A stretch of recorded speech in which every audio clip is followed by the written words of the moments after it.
Don't get blinded by the light from fame. We're all ordinary people at the end of the day. We make decisions, some good, some bad, but we all pushing for things we never had.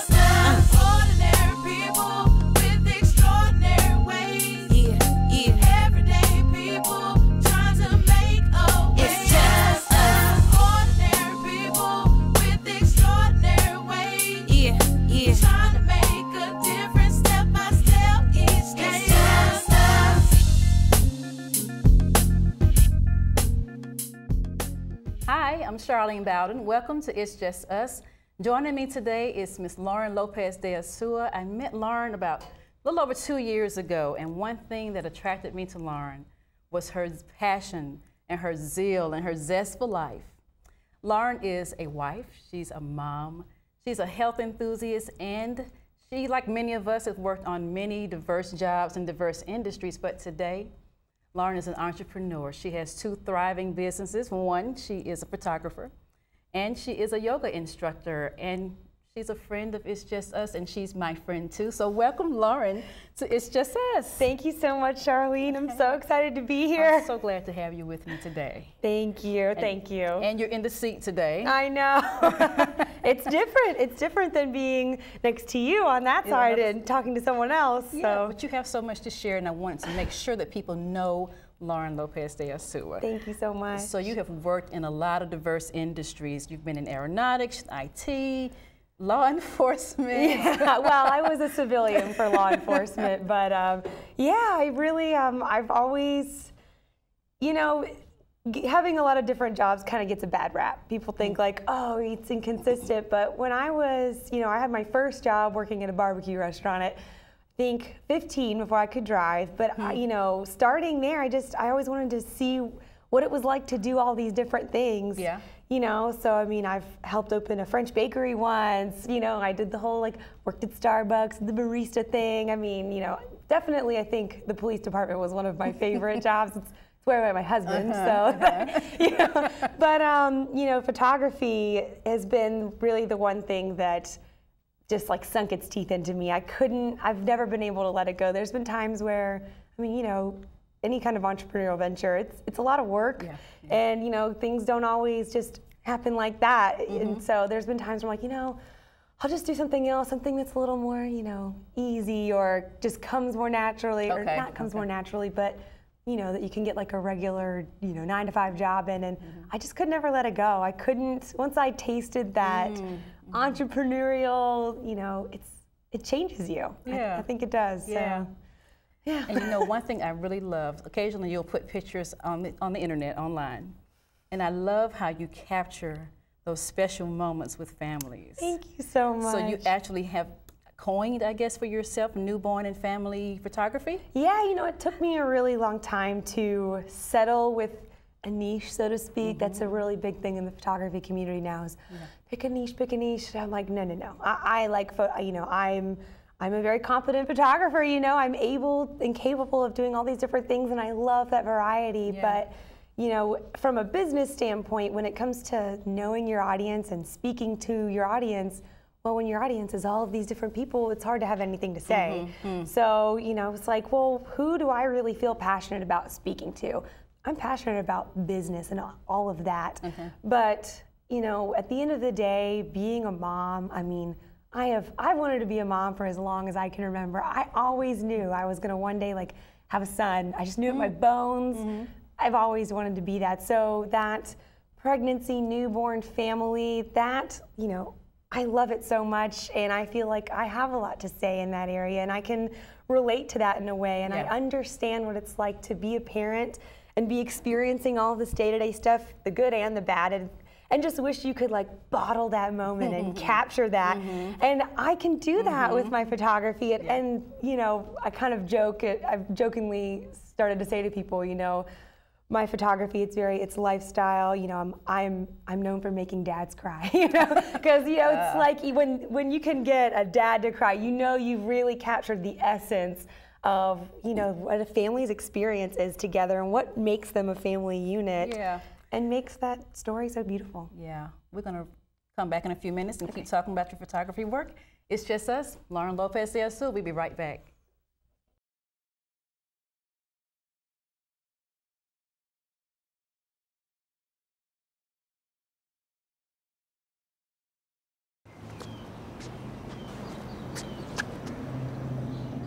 Here is my handle and here is my spout.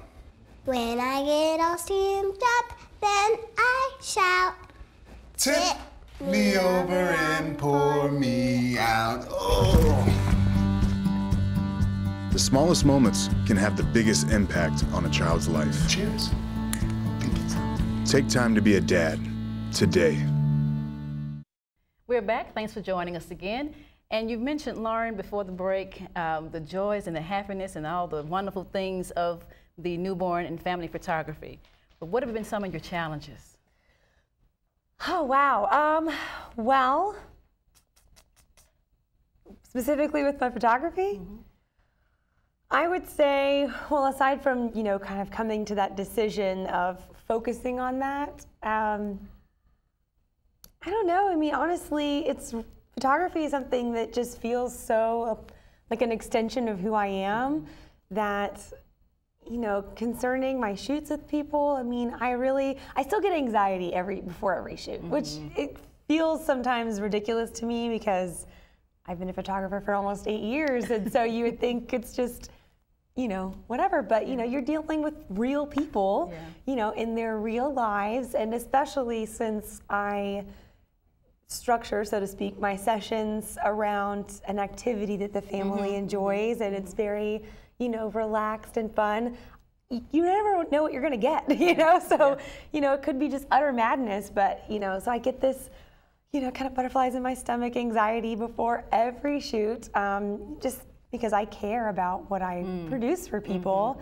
But I've never really had any big problems, you know, that have come about. So it feels unnecessary to have that anxiety, but maybe it's part of the creative process. And it's your passion, too. Yeah. So you're just following your passion. Yeah, I just, you know, I guess maybe I care about it so much that I'm like, I just want it to be so great every time. So tell that wonderful story. Yeah, exactly. Exactly. So what advice would you give to someone who's entering into this photography as a career choice?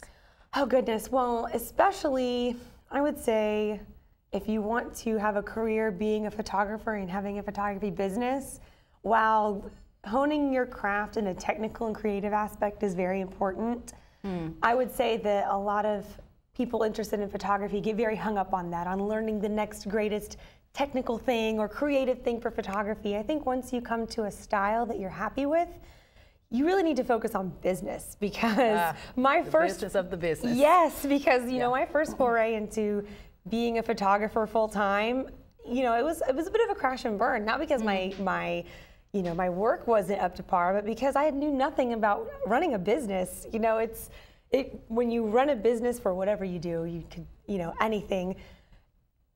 The thing that you went into business for becomes a much smaller part of it. You know, there's all the things like accounting and, you know, managing your workflow and all of these other things. So focusing on that, and there are so many wonderful resources now where people don't have to go into a lot of, you know, education debt and all this stuff to do it. You know, there's wonderful, you know, Creative Live and lynda.com, and there's so many things you can learn in that realm that I would say do that. Do that. Yeah. We're going to keep doing this in a few minutes. We'll be back to talk about more of Lauren's endeavors. Stay tuned. We'll be right back. Thank you. I feel like it's my duty to serve these kids. I cannot change Sierra Leone, but those 26, I can impact their lives in a way that would bring on change. And to go and be a part of it, and to, you know, just to minister love to a broken heart.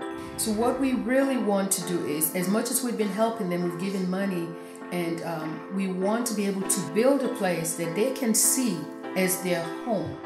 I asked the Lord, I was like, why are you giving me this grandiose idea of for a building for these kids? They just need a space.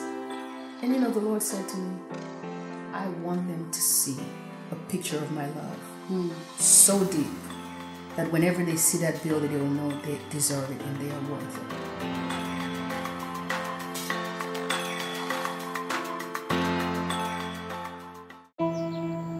I'm only 17, but I know about investing. Believe in something, buy shares in it, watch it grow. So, what if you could invest in the future? The future of kids, like a stock. Not the kind of stock that's about making money, but a stock for social change. a whole new kind of investment called Better Futures. When you invest, it helps kids go to college. I could be one of the first college graduates from my family, the first philanthropist from my neighborhood. And if I'm the first, then maybe there's a second and a third. Believe in us, invest in us, watch us grow. My name is Sydney, and I'm your dividend.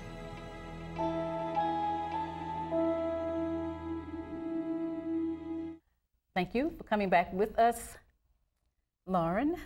As a health and wellness enthusiast, you actively practice yoga. I do. But recently you've decided to be an instructor. Why was teaching important to you? Well, I began practicing yoga when I was pregnant with my son, Gabriel. Prior to Gabriel, we were pregnant with our first child and lost a baby. So when we became pregnant with Gabriel, I was so concerned about, doing something that, staying very healthy, but doing something that I felt was very gentle. So that, brought me to the physical practice of yoga.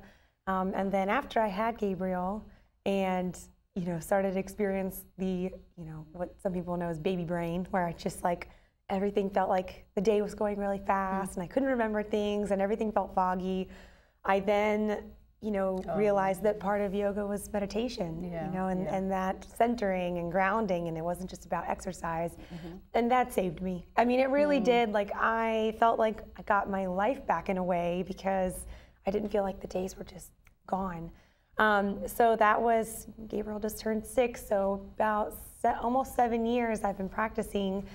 And last year I just decided, I'd been struggling with whether or not photography was, really bringing enough meaningful work into the world. So I decided that, perhaps I could, do something, offer something of a deeper value with my yoga practice. So I became an instructor. And then I also, dipped my toes into a life coaching certification as well.